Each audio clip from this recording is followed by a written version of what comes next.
Disney जंगल एक खूबसूरत और शांत जगह थी, जहां हर जानवर अपनी जिंदगी सुकून और प्यार के साथ जीता था।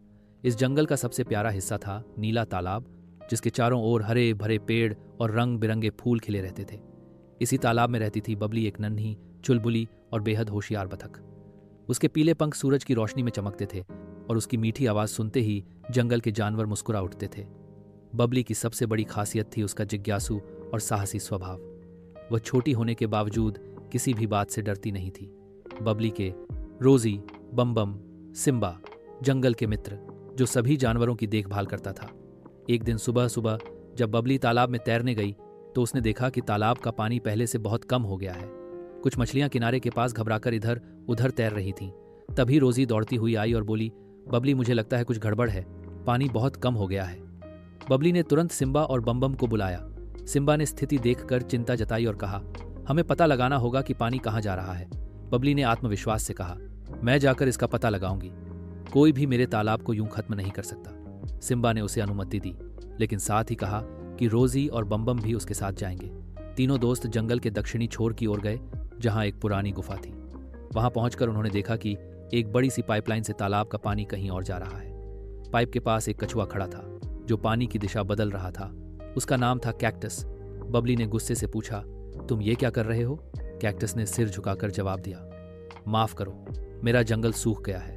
वहां के जानवर प्यासे मर रहे हैं। मैंने बस थोड़े से पानी की उम्मीद की थी। रोजी और बम नाराज थे, लेकिन बबली ने थोड़ी देर सोचकर कहा, तुम्हारा इरादा गलत नहीं था, लेकिन तरीका गलत था। वे कैक्टस को लेकर सिम्बा के पास पहुंचे। कैक्टस ने सबके सामने अपनी गलती मानी और माफी मांगी। सिम्बा ने सोचा और कहा, अगर हम एक तरीका निकालें जिससे पानी दोनों जंगलों को मिल सके तो शायद समस्या सुलझ जाए। बबली ने तुरंत सुझाव दिया, क्यों न हम एक छोटा जलमार्ग बना दें जो तालाब का पानी बांटे। सिम्बा को यह विचार पसंद आया और उसने सभी जानवरों को मिलकर काम करने का आदेश दिया।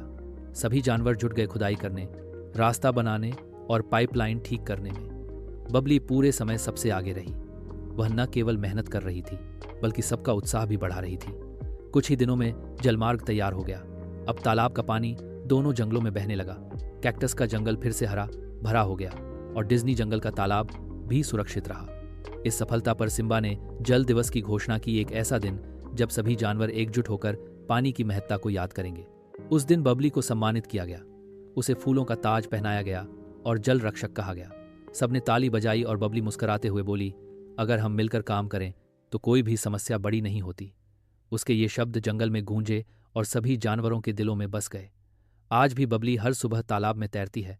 जब सूरज की किरणें पानी पर पड़ती हैं तो ऐसा लगता है जैसे तालाब खुद बबली की बहादुरी की कहानी सुना रहा हो, उस नन्ही बतख की जिसने अपने हौसले से दो जंगलों की प्यास बुझा दी।